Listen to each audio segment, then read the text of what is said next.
Good evening, everybody. This is Damon Scott here, and I came to give my summary or opinion of this particular book called Addiction and Grace.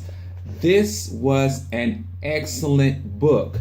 I really love how this author, Gerald May, broke down various topics concerning addiction and grace. And throughout this book, I found various elements that I thought were very, very striking as I went on to read it. One of the main points of this book was in the very first page of the book. I mean, this book was excellent. I couldn't put it down. Chapter 1 was amazing.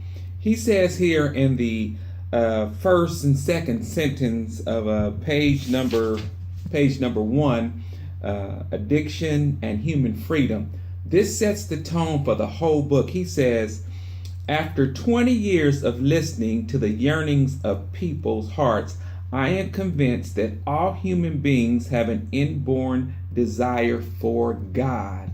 That to me was really striking because we don't realize a lot of times that God has placed within each and every one a desire to want to know Him, a desire to want to love Him, a desire to want to be connected to Him.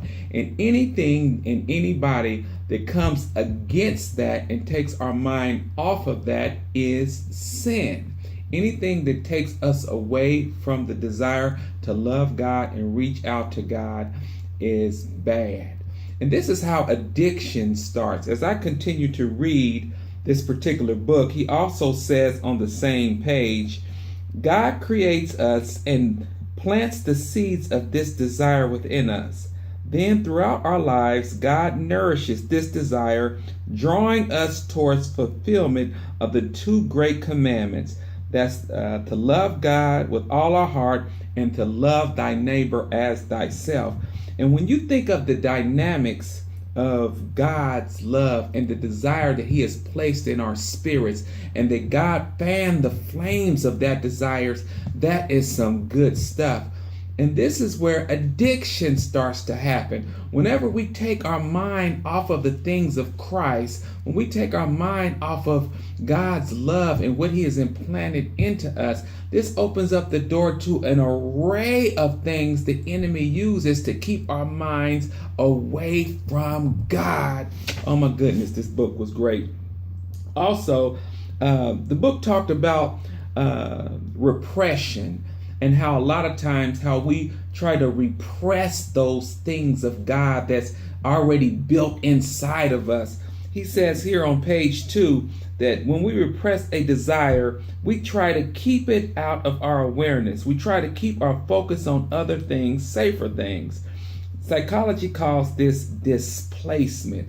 So a lot of times we try to repress those things of God that has built inside of us.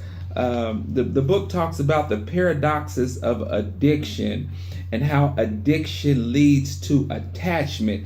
And he says something profound here. He says, attachment nails our desires to specific objects that create addiction. Whoa, good stuff. I can't believe I only got a few seconds to go here.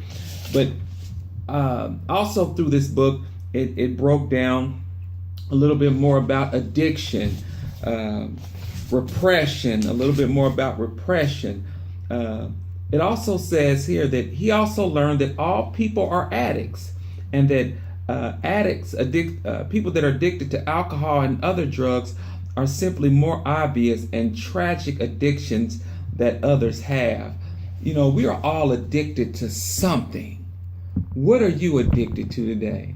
And what I've learned from this particular book, that when we learn when we start taking away those desires in which we have for Jesus Christ, that is what starts the addiction process to start to transfold. So when you get a chance, read this book. Excellent book. Have a good day.